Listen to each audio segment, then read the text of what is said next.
রাতে এঁটো বাসন ফেলে রাখলে কেন বিপদ? বিশেষজ্ঞরা যা বলছেন, রাতে সবাই কাজ শেষে একটু বিশ্রাম চাই, এটাই স্বাভাবিক। কিন্তু রাতের খাবার শেষে সিঙ্কে ইটো থালা বাসন জমিয়ে রাখার অভ্যেসটি আপনার অজান্তেই বাড়িতে রোগ জীবাণুর সংখ্যা বাড়িয়ে দেয়। বিশ্রাম যখন নেন আপনি, তখনই কিন্তু ব্যাকটেরিয়া জেগে ওঠে এবং দ্রুত বংশবিস্তার শুরু করে। তাই অণুজীব বিজ্ঞানীরা বারবার সতর্ক করে বলেন, রাতে বাসন না ধুয়ে রাখা স্বাস্থ্যের জন্য ঝুঁকিপূর্ণ। কেন সিঙ্ককে সবচেয়ে নোংরা জায়গা বলা হয়?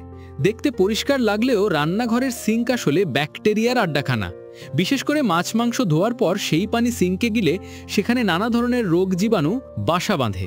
কানাডার অণুজীব বিজ্ঞানী ও লেখক জেসন টেট্রো জানান, সিঙ্কে সাধারণত যেসব ব্যাকটেরিয়া পাওয়া যায় তার মধ্যে আছে ইকোলাই, স্ট্যাফাইলোকক্কাস অরিয়াস, খাদ্যবাহিত রোগ জীবাণু, ফিকাল কোলিফর্ম, এমনকি ত্বকে থাকা কিছু ব্যাকটেরিয়াও। যদি কাঁচা মুরগির মাংসের পাত্র সিঙ্কে ধোয়া হয়, সেখানে স্যালমোনেল্লাও রয়ে যেতে পারে। তাই সিঙ্ককে তিনি ব্যাকটেরিয়ার স্বর্গরাজ্য বলে উল্লেখ করেন। কিভাবে সিঙ্ক এত বিপজ্জনক হয়ে ওঠে? খাবারের সঙ্গে ব্যাকটেরিয়া থাকবেই, সেটা স্বাভাবিক। রান্না করার কারণই হলো সেই জীবাণুগুলো নিধন করা। কিন্তু সমস্যা বাড়ে কখনই যখন ইটো বাসন দীর্ঘ সময় সিঙ্কে পড়ে থাকে। ব্যাকটেরিয়া উষ্ণ, ভেজা এবং স্যাঁতসেঁতে পরিবেশে সবচেয়ে দ্রুত বংশবিস্তার করে, আর ইটো থালা বাসনে খাবারের অবশিষ্টাংশ থাকায় সেটি ব্যাকটেরিয়ার জন্য উপযুক্ত পরিবেশ তৈরি করে। বাসন শুকনো রাখলে কি ক্ষতি কম?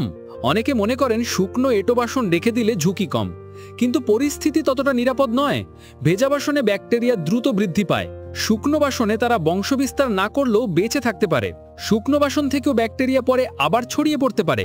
খাবারের টুকরো থাকায় পোকামাকড় আকৃষ্ট হয় এবং ঘরের অন্যত্র জীবাণু ছড়ায়। অর্থাৎ শুকনো ভেজা যাই হোক, রাতে বাসন ফেলে রাখা ঠিক নয়। এতে কি সত্যি অসুস্থ হবার ঝুঁকি থাকে? হ্যাঁ, বিশেষজ্ঞদের মতে সিঙ্কে জমে থাকা নোংরা পানি এবং ইটো বাসনে থাকা ব্যাকটেরিয়া থেকে হতে পারে নানা ধরনের অসুখ, যেমন ইকোলাই থেকে খাদ্যে বিষক্রিয়া, স্যালমোনেল্লা সংক্রমণ, তীব্র পেট ব্যথা, বমি, গুরুতর হলে কিডনির জটিলতা, স্ট্যাফাইলোকক্কাস থেকে ত্বকের সংক্রমণ। গ্লোভস ছাড়া বাসন ধোয়ার সময় হাতের ছোটখাটো ক্ষত থেকেও জীবাণু শরীরে ঢুকতে পারে। সিঙ্কের জীবাণু কিভাবে ছড়ায়? সাদা চোখে বোঝা না গেলেও জীবাণু ছড়ায় নানাভাবে। যেমন নোংরা পানির ছিটে আশপাশে ছড়িয়ে যায়, ভেজা হাতে কিছু ধরলে হাত থেকেও জীবাণু ছড়ায়। সিঙ্কের কল ব্যবহার করার সময়ও জীবাণু গ্লাস, কলসি বা পানির পাত্রে চলে যেতে পারে।